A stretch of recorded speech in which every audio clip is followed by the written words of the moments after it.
Intermediate. Ah. Is there any question? Does the pinch grip need to be with the pad of your first finger, or can it be more in the bend of the last joint?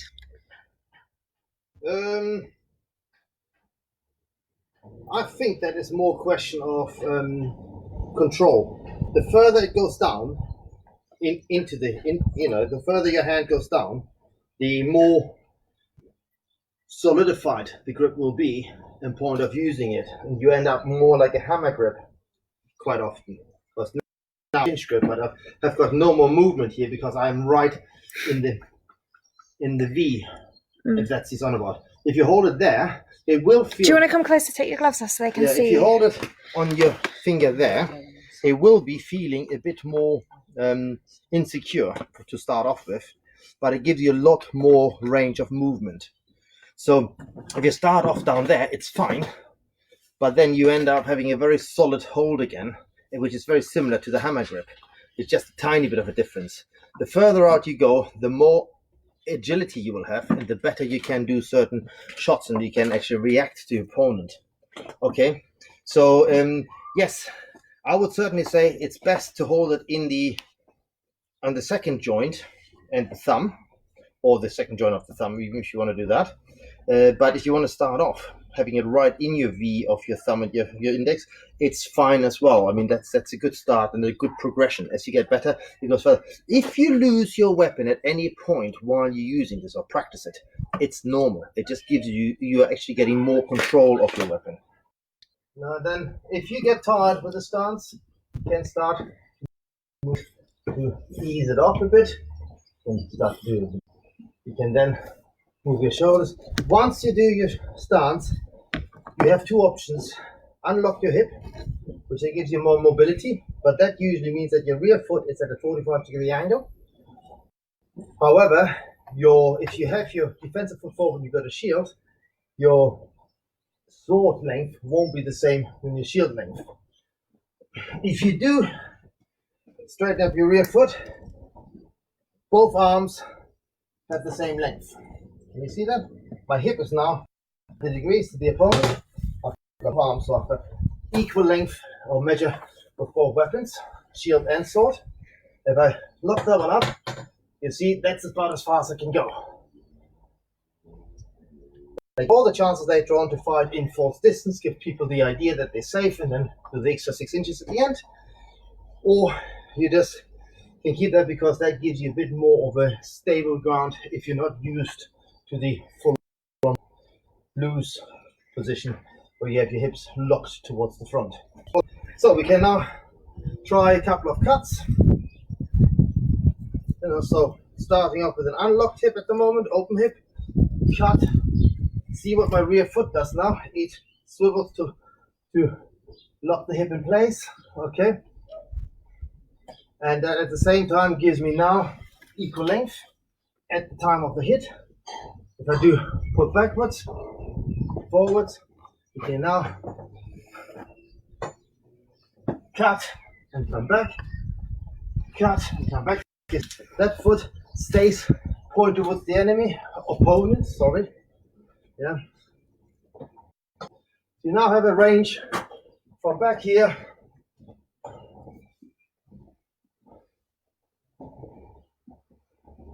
I'm doing it nice and slow so you can see it. And if you cast it properly, literally reach it if you want to. Okay? Practice that a little bit. With the left foot forward. First, the normal cast, where you put your forward and you stop it where it is.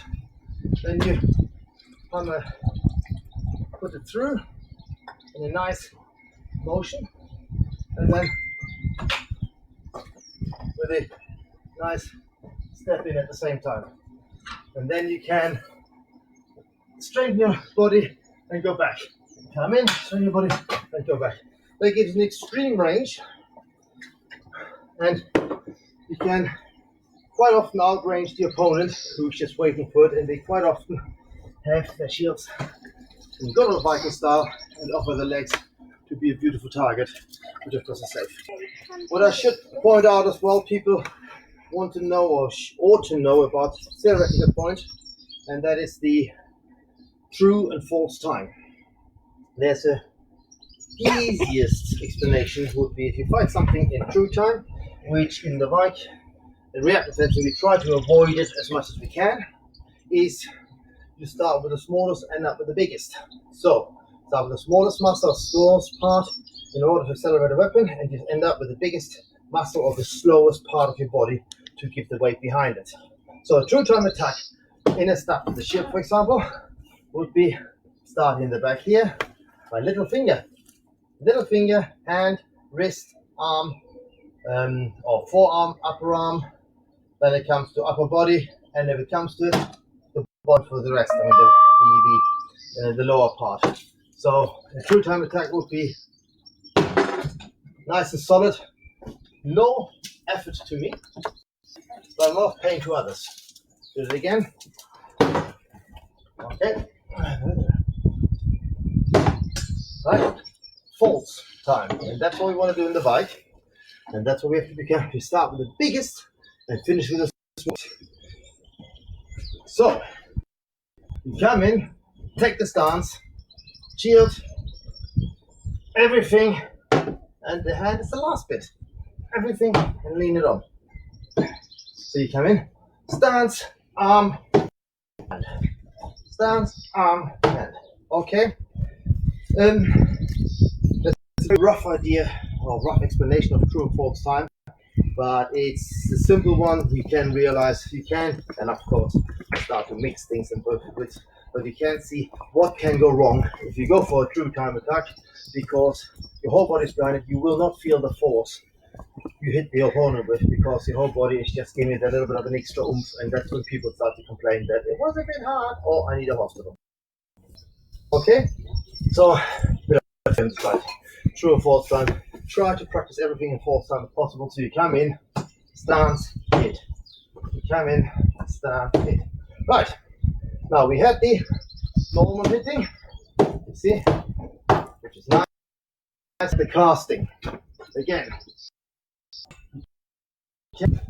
with high ones, with low ones, with side ones. See, come in for a nice cast, and you can draw the weapon back because you go way past the opponent and draw it back to have a nice good shot of you being there.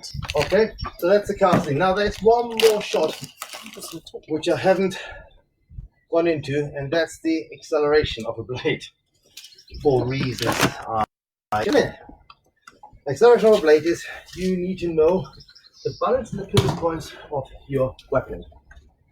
This case here, balance point is about, about there.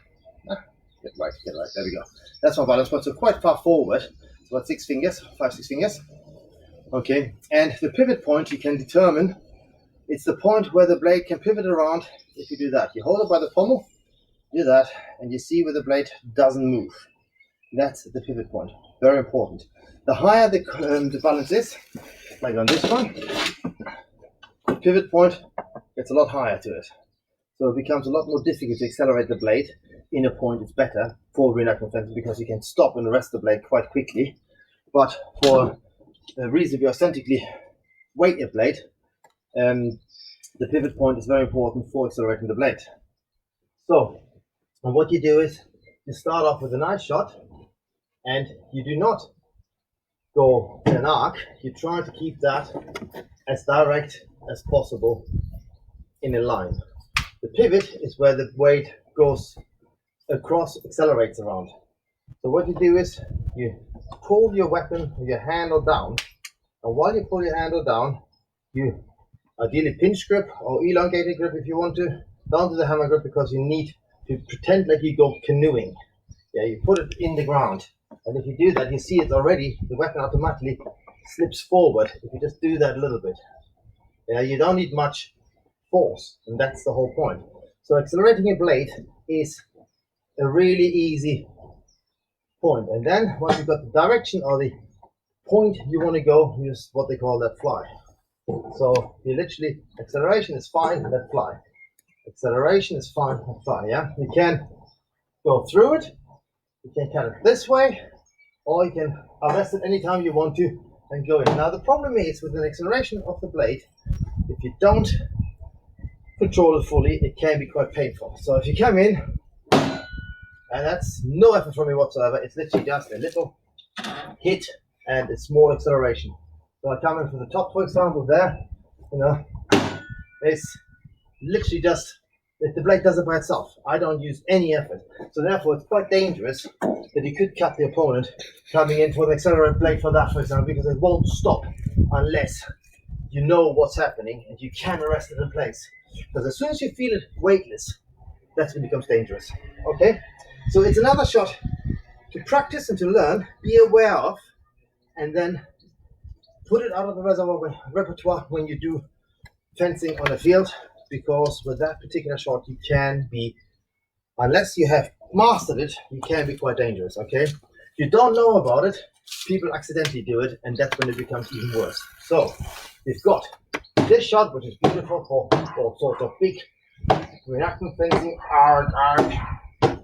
You've got the thing for the range, which makes it, oh look as well, when you come somewhere and you come in for a big shot, it looks good. Yes. Do you want to go full extend to straight arm or keep a very slight bend to elbow? If you go for a casting shot, straight arm is fine, as long as you don't thrust it. Because the casting shot comes from the side. It always comes from the side. So you got full arm, and you can't be there because you're coming sideways. It's a one-on-one shoot acceleration. It's not in a shield wall. Guys, whatever you do, do not use it in a shield wall. This is dueling, right? So this is the casting. Because what you should do is maximum extension there, and the rest comes back. That's what you wanted to know. Yeah. If you do the bike style, never straighten your arm, because if you slip, you're gonna have somebody in. If you do the accelerated shot, you straighten your arm, you literally just get yourself drawn. And again, you don't want to do that. So accelerated shot, hold it where it is, got the control, and you can do whatever you want then. It comes down to learning how to control these particular shots.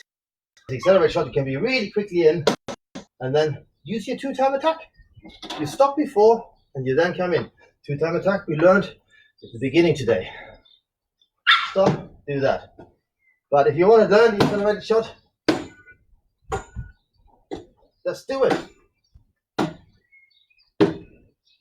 If you do that and you hear it whistling, you know you do it right. It's a high-pitched whistle, but not a slot. It makes a buzz. I don't know if you can hear it on the video, but I can hear it, and it's very like. If you do it right, it's lovely. Yeah. Beautiful. And the less effort, the louder it whistles. Yeah. Anyway, I'm going to change the height later. But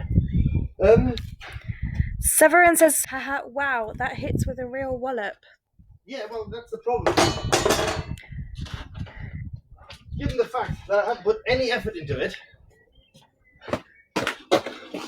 it's actually gone through there, and there's even a nail underneath it. So it's, and this is ply. It shouldn't really take much. So it is actually quite strong, quite solid. Which is why you have to be ultra careful when you use it. It was wearing a glove, so it's safe. Safety first. Right. That's exercises we can do now with the shield. We come back to the shield later on. Now we're coming to stick. Right, there we go. Ah, shit. Look, this is not a headshot. Now we're coming to a exercise in control. First with a weapon. Okay, that's something you can all try at home. And that is go into low stance. Ideally have the weapon into your facial area because it just makes more sense. Okay, and then you learn binds. Now, on a fight for dueling, you are seeking the bind. You do want to have a one-on-one contact because especially if you've got the elongated grip or the pinch grip, You put your blade onto it. If the opponent starts to do anything, I feel it. You're going to come and take your weapon. That's one thing I can show you, but there's not much we can do at the moment. Is you want to stand here, yeah. Hold the weapon out, where I can drop the weapon, control, get my shield boss onto her hand. While I do that, I literally just lock her down and kill her. That's one option. I control the shield and the opponent with me controlling the shield. The other option which is there is old man try to put a shot onto that side. No, telegraph this time, yeah? Yeah, I'm leaving my hand open. I'm taking control of her by my own fault. You've got to try to hit me as well, you know what I mean? You know, so that is the other option. Now that is not trainable in lockdown, unfortunately. You need an opponent to do that. So what they do is they put a shot in towards you. Do it again. You take it on the shield, and that's it. And I'm literally just not doing anything. I just use their own strength against them. The shot stops there or further down. Okay, do it again. Sorry, that was good. Just keep trying to hit me, otherwise I can't do it. I need your strength to do it. And I know you're very careful at the moment, but you know, go for the shoulder shot. See, it's really nice. You can literally just take it and then run them down. Anyway, thank you very much. That's the two options you can't really train unless you've got a partner. Third option is shield binds. That you can train. When you come in and the opponent is fighting with an angled shield like you do, you've got an edge which is towards your area, which is very good. So you can use your shield and try to probe how strong his defense is. If he is not holding it too solid, you can then twist, put the control in, twist the shield, and push him open and kill him that way. Okay, do that again. Come in, there, open. You can do that with a little flick of the wrist when you put it forward, you know, and it really opens up then. So you have the control there. This sword mature is fine. That thumb goes onto the handle, and then you can do that. Okay, so that's one way you can practice. If he's out, you engage the flat of his shield, come round, and again. When you do that, however, make sure that your weapon is always in control, because people's first reaction when they get the shield turned is that. So that potentially then, if I do that, it goes in my face. That's why the pommel comes in, where you come, block the shield, put the control on, use the pommel, inflict the rest of the shield over, and then go for the arse or the soft bits at the back of the body. There. Don't go flat edge into the spine, because that could potentially be very dangerous or painful. But you've got now control, because you now have full control of the shield. He can't hit you. If he does push it out, you push it into your elbow, into your shoulder, you're safe. Okay, so we've got that. Try that one 10 times. 2, 3, oops, 4, 5, 6, 7, 8, 9, 10. Okay, and then we can do that with the Leon and the shield, with the sword as well. 1, 2. You see, you're not reaching, you're not going far. You're literally getting the shield into position. 3. So that's a close combat technique. 4. Always make sure you use your shield to go in direction. 5, 6, 7, 8, 9, 10. Okay, that's a 10. Defense against it. When you feel them pulling your shield, let go and go back. Okay, the moment they flick your shield, instead of pushing it towards you, where you open yourself, you push your arm out so it can flip past, and you can then step in the off weapon area away from the opponent. Right? So when you get your shield flipped, should you get your shield flipped, instead of flipping it into you and being in trouble, you get flipped, step back, and let it happen. Okay? You flip, step back, let it go past, and let it happen. So instead of getting flipped into your body, it flips, you step back, and let it happen. So in reenactment terms, this is non-target area. Yes, I know it's playing the game, but sometimes you have to. Well, let's carry on. We're going to do some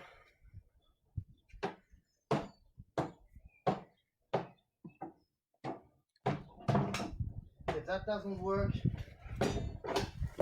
that somebody is too strong or doesn't want to go, slip it past and flick the shield that way. Again, you're using that angle because if you use this angle and you flick too much, what they can do now is literally push against there and flick your shield, and then you're in the bad position.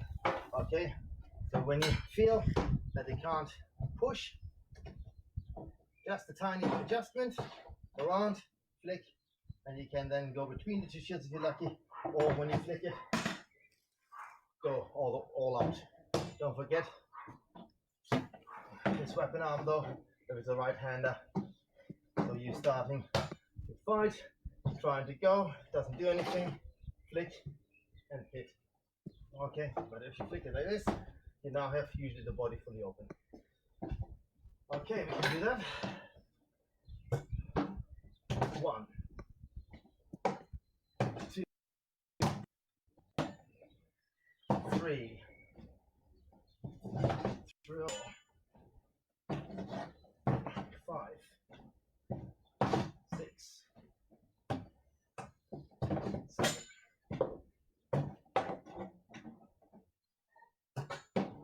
8,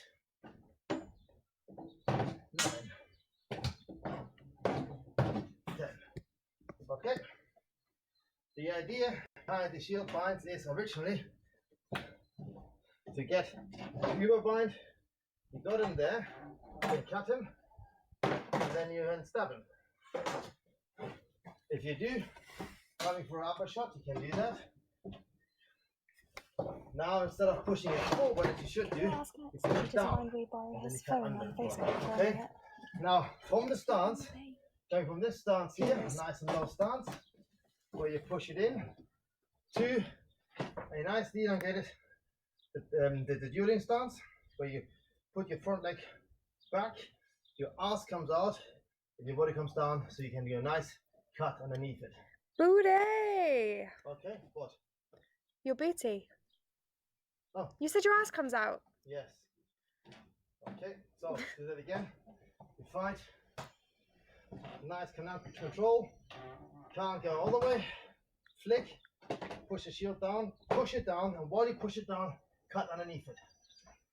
What you would do is put the shield down, and that would be the actual shot. However, in Viking times, you can't do that. In Viking, you're not fencing. So you're going for the soft, the safe area. So fight. Last work. Come in, cut. You can literally go all the way, quite far if you want to. Okay. Again, an acceleration shot would be quite nice there because you stop and then go past it. Right. That's a couple of the training exercises with the shield. So you now can go in, probe the shield a bit, see if it works. Maybe yes. Oh yes.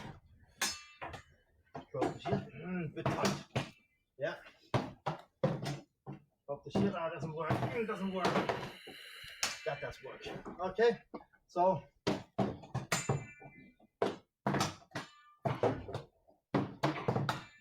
you can try all the different points.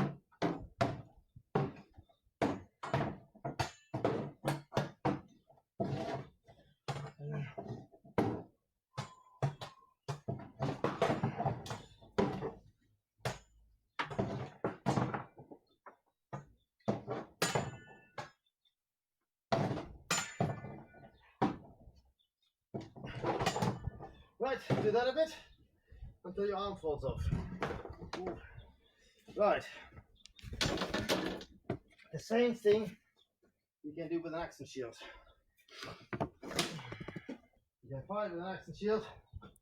Again, when you come in, the opponent's weapon comes over. You can pluck it down with the axe. Brilliant. Move it, push down, hit. your foot would go for the shoulder then. All right, so you can practice that by coming in, lock, move down, lock, move down. Okay. You see, this time I'm going with the handle to push down to get the axe in, because you're having the control for this. This is the point where you lock the opponent up. The weapon comes there, lock the opponent up, go for that. Once he's down, lock it down, go to the shoulder. Okay? You can do again. You can use that. You can use both. Okay, that all works fine. This is basically exercises for the shield. Open up the shield. Flick the shield. Open, doesn't work. Open up the shield. And you can do flick the shield if you want to completely. Okay, that is the exercise you can do with an axe and with the swords. Again, exercise with an axe and a stick. You're right. Which is very nice. I do enjoy that tremendously. Axe and stick, because the axe shows you how you can lock down so nicely then. You come in. Look at that, isn't that lovely? Solid. So you take the axe, shield together, and that's it. Take the axe, shield together, that's it. The nice thing is, while this is there, they can't move forward, back, even if they wanted to. And then you can do that. Or lock the weapon down, axe again. Lock the weapon down, axe again. Right. Now we're coming to flow exercises quickly. You can do without a shield, and they are called mills. They are from the 16th century. I don't want to lie, something in the later medieval times. Manuscripts, and they're basically flow exercises, and you effectively want to miss the opponent with the first shot and get him for the second. In a way, it's a feint, but a very faint and a roundabout way. So you're coming in, going to your stance, this time defensive leg forward, so that would be no shield right hand side. You're coming in, you're starting from over your shoulder on the right hand side with a nice shot towards the right hand side, the opponent's left shoulder. So coming in, but because you're missing this time, you're actually trying to assume, or you basically try to cut them from shoulder to hip. Yeah, so that's the first part you do. It doesn't stand up there. You keep your hand steady, get your wrist nice and nimble, let it come back up on the opposing side of where your sword arm is, and coming for a shot to the other shoulder. So to look at together, you start off there. Yeah. Sek asks, the shield manipulation hitting the top, that would hit the person in the face? Shield manipulation hitting the top. Yes, So- no, I've only hit the top because it was an easy exercise in this point. What you do, good point, sorry. Because for exercise, I always assume I'm going for the facial area. But if you want to do it right, hang on.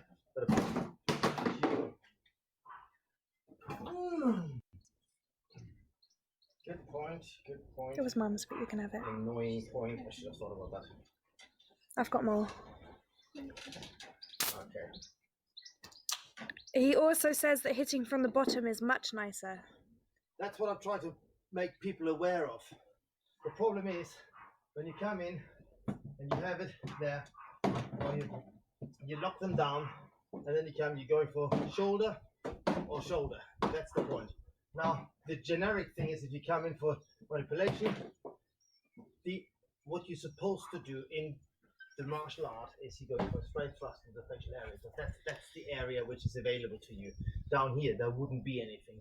In reaction fencing, people stand like this. So that means that is there. So I've got the leg. That's why it's good to go for it. If you do that, and if you do this, if you not push up, you come on. I can't demonstrate it because it doesn't go down, but you put your weight downwards. Okay? Do you want So a what you person to basically come do is and be your... you go in, do the initial one, fold over, and then you lean down. As you lean down, the shield becomes open. Give me a sec. So if I come in for a shot, I'm going to probe, I'm going to put it open. I can't get it here, I can't get it there. If that doesn't work, I push around, pull down, and you see I'm pushing downwards. On the shoulder rather than I am the face. not doing what I should be doing. That would be the point in dueling, but you don't do that. I mean, in martial art, but you do is you keep it all down, push it down, and then you got the shoulder fully open because you're falling. Now, if he tries to come with a sword from underneath it, try to get your sword under. Literally, I just block them down. Still have the shoulder open. If they now want to do something, they put the shield up, they're going to clump themselves in the face, and I'm sure there's nothing I can do about that particular point. Let me take the sword and show. There is a couple minutes delay, it seems. Yeah. So if you come in for a shot to that side, do a This telegraph isn't shot. my. Yeah. Sorry. That's why I thought it. Yeah. You know, It's lock my it down. family then. Lock it down. That works fine. And I'm Then trying now- to move and I can't. Yeah. And I can now literally get down. I'm I'm stuck. fully open. I cannot do Okay. anything in that. That is the secret. I use that direction. Do it again. I'll do it again. Yeah. Hit. Lock it down. Okay. So I'm not going. Do it again. I'm not going there. You always. Yeah. Always push it down. That is what you practice on here. Thank you. Where you come in, find the point, go down, and then you go for this. So, yes, you could potentially, but you should be hitting the face. I agree. In reaction fencing, if you come to that, that is a much nicer shot.